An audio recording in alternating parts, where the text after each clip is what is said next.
Hello, my name is Rob and welcome to the Video Gadgets Journal, connecting you with your technology. This is a Google Motorola Nexus 6, a smartphone. By design, smartphones don't have many physical tactile buttons because they rely on their touchscreen. However, the buttons they do have are very important. The Nexus 6 has just two, the power and volume rocker. So let's investigate them in a little more detail.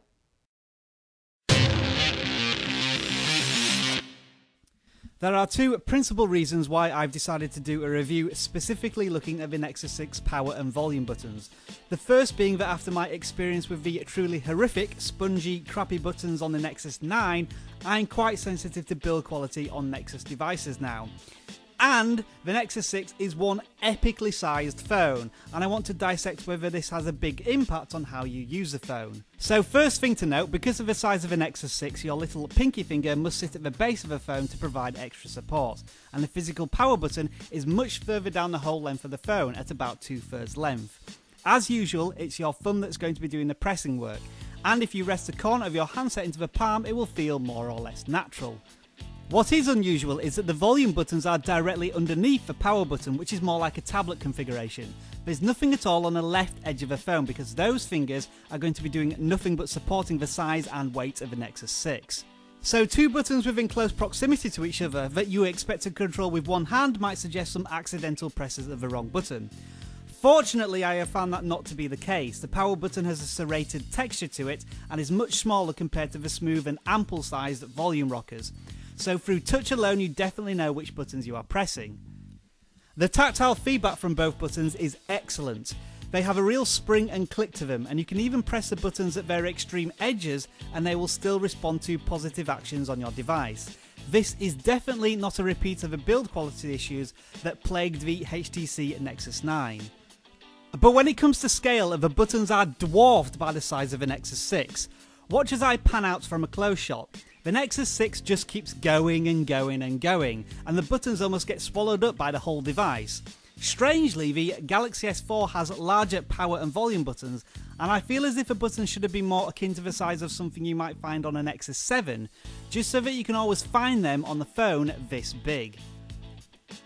Another thing to be wary of is although the Nexus 6 is quite thick, it's all centered towards the middle of the handset. The actual edges of the Nexus 6 are very thin, too thin in fact.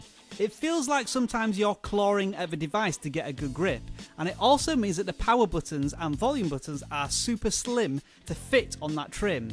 It's not a deal breaker by any means, but it just leads to more cumbersome use of the handset. Again, take a look at the Galaxy S4, a smaller phone but a larger trim for better grip and bigger buttons. Another thing, and this might be an unfair criticism, but I really miss a physical home button, and the Nexus 6, out of the box anyway, doesn't come with the double tap to wake feature. There is an ambient light feature which is supposed to display the screen when you pick up the phone, but it's not 100% reliable.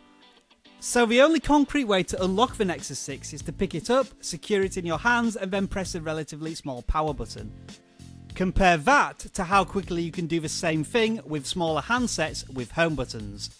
I'm sure you'll agree there is something to be said about having a small, agile device, if you can call a 5-inch Galaxy S4 small. So the power and volume buttons themselves are solid, responsive, and have a premium feel to them, but I think this is going to be something I'll be saying quite often. The Nexus 6 changes things. Its size demands that both the designers and users adapt to this new phablet form of smart device. It's less intuitive and requires more precision and effort. Only time will tell whether I can adjust to these demands. What do you think? Could you cope with such changes, or does it really matter about two little buttons on one monster of a handset?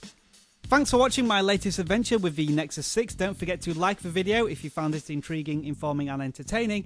And if you haven't subscribed yet, climb on board, there's plenty more to come.